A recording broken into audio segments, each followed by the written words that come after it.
Pengertian penyelidikan sebagaimana diatur dalam pasal 1 angka 5 Kitab Undang-Undang Hukum Acara Pidana secara yuridis menjelaskan bahwa penyelidikan adalah serangkaian tindakan penyelidik untuk mencari dan menemukan suatu peristiwa yang diduga merupakan suatu tindak pidana agar dapat atau tidaknya dilakukan suatu penyidikan. Kalau kita memahami bunyi dari pasal 1 angka 5 tersebut, maka sebenarnya tugas dari penyelidik adalah bagaimana melakukan suatu tindakan yang nanti tindakan itu adalah mencari atau setidak-tidaknya menemukan apakah suatu peristiwa tersebut merupakan ranah suatu tindak pidana atau tidak. Ketika peristiwa tersebut merupakan unsur dari suatu tindak pidana, maka nanti akan dilakukan tahap yang selanjutnya yang disebut dengan penyidikan. Oleh sebab itu sebenarnya tindakan penyelidikan ini ya untuk mencari dan menemukan tersebut itu harus mempunyai dasar yang jelas. Tidak mungkin seorang penyelidik harus mencari dan menemukan tanpa ada dasar hukum yang jelas. Oleh sebab itu di dalam Kitab Undang-Undang Hukum Acara Pidana maupun peraturan-peraturan lainnya mengisyaratkan bahwa untuk melakukan tindakan penyelidikan harus adanya laporan ya dari masyarakat, adanya pengaduan dari masyarakat ataupun dia tertangkap tangan oleh pihak yang berwajib. Barulah dilakukan tindakan penyelidikan. Karena ketika melakukan tindakan penyelidikan tanpa didasari ya adanya laporan, adanya pengaduan ataupun tertangkap tangan, maka sebenarnya tindakan penyelidikan ini adalah tidak berdasar atau cacat secara hukum, cacat secara prosedural.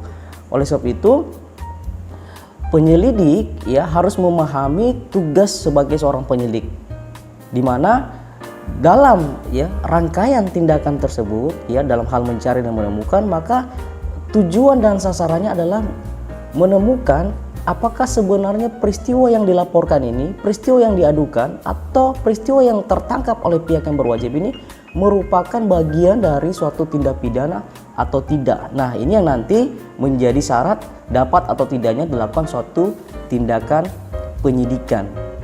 Contoh, ketika ada laporan ya, ada laporan dari masyarakat, ada mayat yang tergeletak di pinggir jalan, maka tindakan penyelidik adalah bagaimana mencari dan menemukan apakah sebenarnya mayat yang ditemukan ini adalah mayat yang sebelumnya telah dibunuh oleh orang yang tidak bertanggung jawab, ataukah dia memang mati karena sakit sehingga dia tergeletak di pinggir jalan.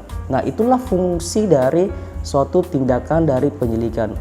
Oleh sebab itu sebenarnya sasaran dari tindakan penyelidik dalam hal melakukan penyelidikan adalah menemukan ya apakah peristiwa tersebut merupakan suatu peristiwa pidana atau tidak, sehingga nanti penyelidik akan membuat suatu berita acara ya melaporkan kepada atasannya kesimpulan dari tindakan penyelidikan itu apa saja.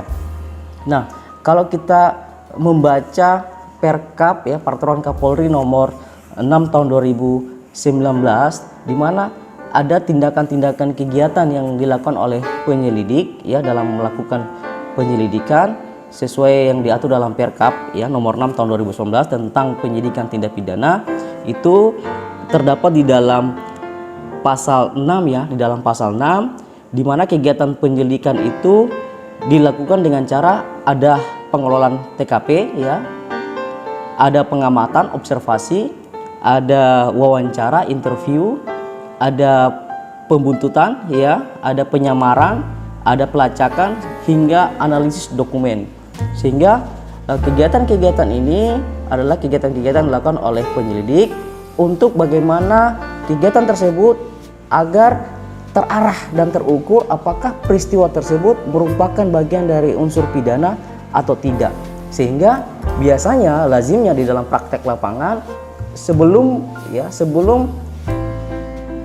menyimpulkan apakah peristiwa tersebut merupakan suatu peristiwa pidana atau tidak, maka biasanya mereka melakukan gelar perkara ya, mereka melakukan gelar perkara untuk memastikan apakah peristiwa yang dilaporkan atau peristiwa yang diadukan atau yang tertangkap tangan itu merupakan suatu tindak pidana atau tidak. Maka di dalam Peraturan Kapolri nomor 6 tahun 2019 tadi dalam hal penyidikan tindak pidana di dalam pasal 9 ya, pasal 9 ayat 1-nya berbunyi adalah hasil penyelidikan yang telah dilaporkan oleh tim penyelidik wajib dilaksanakan gelar perkara ya untuk menentukan peristiwa tersebut ya merupakan suatu tindak pidana atau bukan suatu tindak pidana, maka biasanya lazimnya dilakukan yaitu gelar perkara.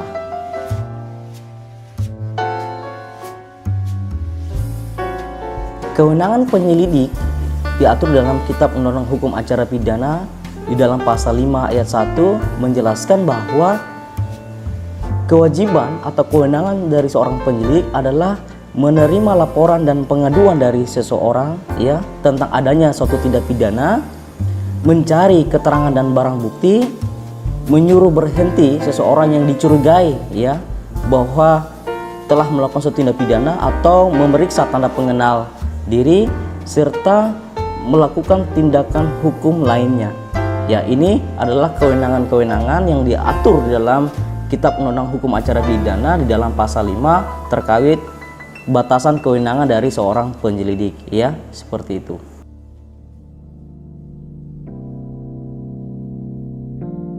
Pengertian penyidikan sebagaimana dalam pasal 1 angka 2, sebenarnya penyidikan ini diartikan adalah suatu tindakan penyidik untuk mencari ya dan mengumpulkan bukti. Dengan bukti yang terkumpul itu akan dapat membuat suatu terang suatu tindak pidana yang terjadi agar dapat ditemukan tersangkanya. Nah, kalau kita menyimak ya pengertian penyidikan sebagaimana tertuang dalam pasal 1 angka 2 tadi dalam Kitab Undang-Undang Hukum Acara Pidana, sebenarnya penyidikan itu adalah berupaya agar secepatnya ditemukan tersangkanya. Dengan cara apa? Dengan cara penyidik itu mengumpulkan bukti-bukti yang ada ya, mengumpulkan bukti-bukti ada agar bukti tersebut dapat membuat suatu terang ya, membuat suatu terang agar jelas kira-kira peristiwa ini sebenarnya pelakunya ini sebenarnya siapa. Nah, yang menjadi pertanyaannya tadi menarik bahwa tahapan penyidikan ini adalah di mana harus didasari dengan aturan-aturan yang jelas, didasari dengan syarat-syarat yang jelas agar tidak terjadi penyimpangan, penyalahgunaan kewenangan dalam hal melakukan suatu tindakan penyidikan. Kalau kita kembali membaca Peraturan Kapolri nomor 6 tahun 2019 ya, di situ disampaikan bahwa penyidikan dilakukan ya apabila adanya laporan dari polisi dan adanya surat perintah penyidikan ya. Begitu pula juga tadi dalam hal penyelidikan harus ada surat perintah penyelidikan. Itu yang menjadi keabsahan dalam melakukan suatu tindakan-tindakan hukum. Nah, kembali ke Perkap tadi nomor 6 tahun 2019 tadi ya tentang penyidikan tindak pidana, di dalam pasal 13 ya Perkap tersebut mengatur bahwa penyidikan dilakukan dengan dasar adanya laporan polisi dan surat perintah penyidikan ya, surat perintah penyidikan. Nah, untuk melakukan suatu tindakan ya, tindakan mengumpulkan tadi bukti ya, dengan bukti tadi membuat suatu terang suatu peristiwa pidana, maka ada upaya-upaya paksa yang dilakukan oleh pihak penyidik untuk bisa mengumpulkan bukti tersebut. Jadi dibenarkan secara Kitab Undang-Undang Hukum Acara Pidana dan dibenarkan juga melalui Peraturan Kapolri nomor 6 tahun 2019, di mana seorang penyidik ya bisa melakukan suatu pemanggilan kepada siapapun itu yang ada keterkaitannya dengan peristiwa, bisa melakukan suatu tindakan penangkapan, bisa melakukan suatu tindakan penahanan, bisa melakukan suatu tindakan penggeledahan, bisa melakukan suatu tindakan penyitaan, dan juga bisa melakukan pemeriksaan surat.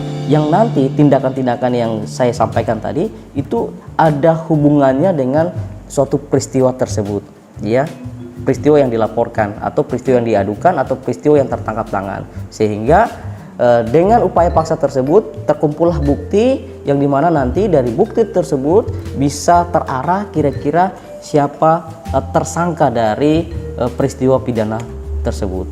Ketika adanya laporan polisi tadi dan surat perintah penyidikan, tak lupa juga nanti akan diterbitkan yang namanya SPDP atau surat perintah dimulainya penyidikan, yang nanti SPDP ini akan diberikan kepada pihak yang berwenang, dalam hal ini pihak kejaksaan atau penuntut umum.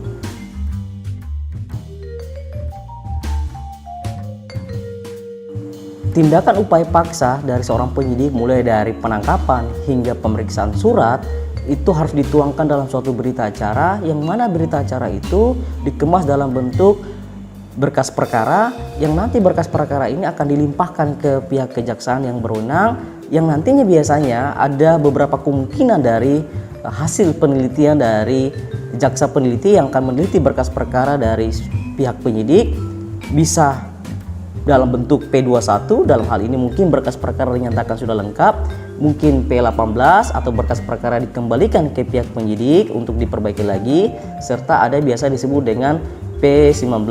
Ada petunjuk dari jaksa kira-kira hal-hal apa yang harus diperbaiki dalam berkas perkara tersebut.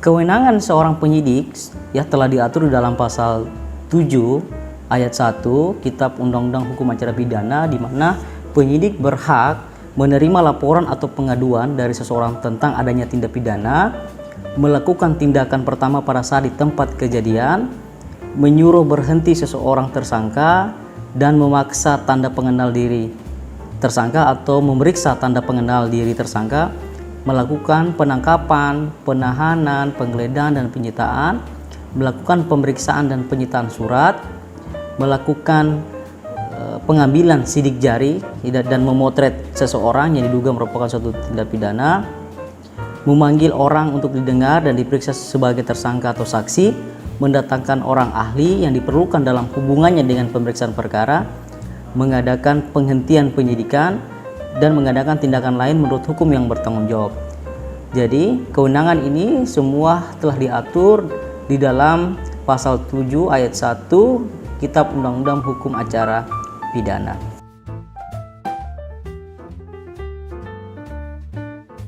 Suatu tindakan penyidikan dapat dihentikan sebagaimana diatur dalam pasal 109 ayat 2 Kitab Undang-Undang Hukum Acara Pidana, di mana 3 syarat untuk dapat dihentikan suatu tindak pidana. Yang pertama, apabila tidak cukup bukti atau bukti yang didapat oleh penyidik tidak dapat dikategorikan sebagai bukti permulaan yang cukup atau 2 alat bukti yang ada. Yang kedua adalah terkait unsur-unsur dalam suatu tindak pidana tidak terpenuhi.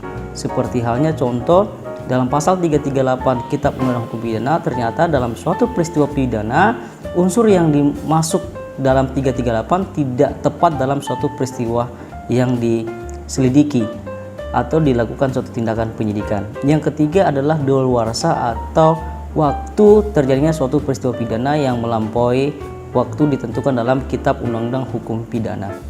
Sehingga apabila penyidik meyakini bahwa penyidikan ini harus dihentikan, maka perlu dikeluarkan yang namanya SP3 atau surat perintah pemberhentian penyidikan untuk mendapatkan kepastian hukum antar pihak, baik pihak pelapor maupun pihak yang dilaporkan.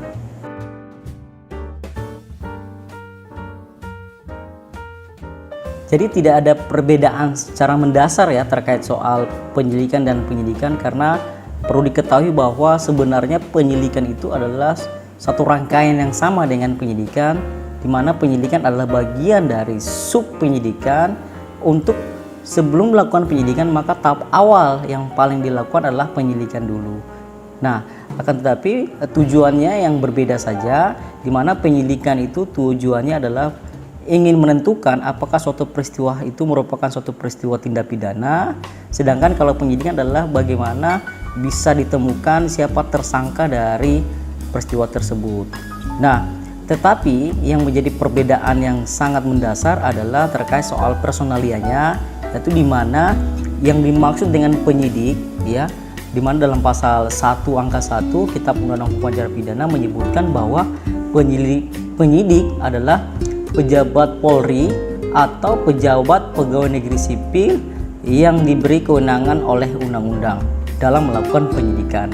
Oleh sebab itu penyidik ada 2 ya, sebagaimana tadi disebutkan dalam pasal 1 angka 1 ya, pasal 1 angka 1 adalah penyidik adalah pejabat Polri yang diberi wewenang oleh undang-undang, dan juga pejabat pegawai negeri sipil ya, pejabat pegawai negeri sipil, di mana Pejabat pegawai sipil ini atau biasa disebut dengan penyidik pegawai negeri sipil biasanya berasal dari instansi contoh seperti Dinas Kehutanan, Dinas Perikanan, maupun dari Satuan Polisi Pamong Praja, di mana dari instansi-instansi tersebut membutuhkan penyidik pegawai negeri sipil sesuai dengan undang-undang yang berlaku. Sedangkan penyelidik ya sebagaimana dalam atur pasal 1 angka 4 yaitu pejabat polisi ya Republik Indonesia atau pejabat Polri yang diberi wewenang oleh undang-undang.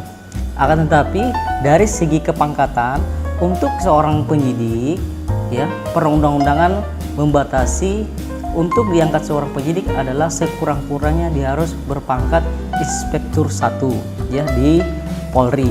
Sedangkan untuk penyelidik dia harus berpangkat paling rendah adalah Bribtu atau Brigadir 1.